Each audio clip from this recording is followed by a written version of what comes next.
आज हम किसी ऐतिहासिक व्यक्ति की बात नहीं करेंगे, बल्कि एक ऐसी आवाज की बात करेंगे जो समय से परे है। एक ऐसी आवाज जो सदियों बाद भी हमारे अंदर की शक्ति को जगाने के लिए पुकार रही है। ये स्वामी विवेकानंद के जीवन और उनके संदेश का एक विश्लेषण है, जो सिर्फ उपदेश नहीं बल्कि आत्म परिवर्तन के लिए एक सीधी पुकार है। जरा इस तस्वीर को देखिए। ये 1896 की है, लंदन की। इस शांत चेहरे के पीछे एक जबरदस्त तूफान था, एक ऐसा दिमाग था जिसकी शक्ति दुनिया को हिलाने वाली थी। तो ये सिर्फ एक तस्वीर नहीं है, ये उस तूफान से पहले की शांति है जो उनके शब्दों से आने वाला था। हाँ, उनकी उपस्थिति में और उनके शब्दों में एक अद्भुत शक्ति थी। ये कोई साधारण भाषण नहीं थे, बल्कि एक ऐसी गरज थी जो सोई हुई आत्माओं को झकझोर कर रख देती थी। इस शक्ति को उनके समय के एक नोबेल पुरस्कार विजेता रोमियो रोला ने भी महसूस किया था। उन्होंने कहा कि विवेकानंद के शब्दों को छूना मतलब जैसे शरीर में बिजली का झटका लगना। उनका संदेश सिर्फ सुना नहीं जाता था, उसे गहराई से महसूस किया जाता था।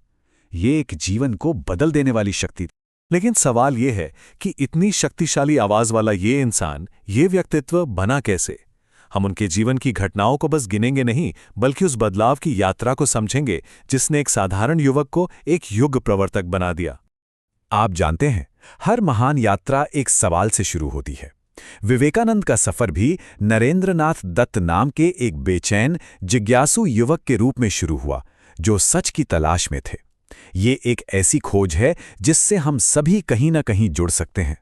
और ये खोज उन्हें अपने गुरु रामकृष्ण परमहंस के पास ले गई, जहां उनका असली जागरण हुआ। उनकी ये जागृति की यात्रा कई पड़ावों से गुजरी। पहले वो एक बेचैन युवा थे जो जीवन के सवालों से जूझ रहे थे। फिर अपने गुरु के मार्गदर्शन में उन्होंने कठोर आध्यात्मिक अनुशासन का पालन किया। इसके बाद एक घूमने वाले साधु के रूप में पूरे भारत की यात्रा की, जहां उन्होंने लोगों की गरीबी और पीड़ा को अपनी आंखों से देखा। और फिर अंत में उन्हें उस विशाल लक्ष्य का एहसास हुआ जिसके लिए उनका जन्म हुआ था, मानवता की सोई हुई आत्मा को जगाना। तो उनका असल संदेश क्या था? विवेकानंद के उपदेश सिर्फ दर्शन या फिलॉसफी नहीं है, बल्कि आज की जिंदगी के लिए बहुत ही प्रैक्टिकल टूल्स हैं। वो हमें अंदरूनी शक्ति पाने के 4 साफ रास्ते दिखाते हैं। उनके दर्शन का जो मूल है वो है व्यवहारिक वेदांत। अब इसका मतलब क्या है? इसका सीधा सा मतलब है कि आध्यात्मिकता पहाड़ों और गुफाओं के लिए नहीं है। ये दुनिया से भागना नहीं, बल्कि दुनिया को बदलने का एक तरीका है। ये मानना कि हर इंसान के अंदर ईश्वर है और हम सब एक हैं, और इस सच्चाई को अपने हर काम, हर सोच में जीना। और इसे जीवन में उतारने के लिए उन्होंने 4 योगों का एक अद्भुत संगम बताया। ज्ञान योग, जो बुद्धि को तेज करता है।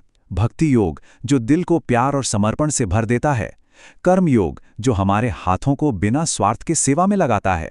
और राज योग, जो हमारे मन को साधकर एकाग्र करता है। ये अलग अलग रास्ते नहीं हैं, बल्कि ये सब मिलकर एक संपूर्ण, संतुलित और मजबूत इंसान बनाते हैं। विवेकानंद के हर संदेश के केंद्र में एक ही शब्द था, शक्ति। उनका मानना था कि कमजोरी और डर ही असली पाप है। वो चाहते थे कि लोग शारीरिक, मानसिक और आध्यात्मिक रूप से मजबूत बने, क्योंकि एक मजबूत इंसान ही खुद की और दूसरों की मदद कर सकता है। उनके सबसे क्रांतिकारी विचारों में से एक ये था कि सेवा ही सबसे बड़ी पूजा है। उन्होंने पूजा की पूरी परिभाषा ही बदल दी। ये छोटा सा किस्सा उनके दर्शन को बहुत खूबसूरती से समझाता है। एक युवक ने उनसे शांति पाने का रास्ता पूछा। स्वामी जी ने उसे आंखें बंद करने के बजाय आंखें खोलने को कहा।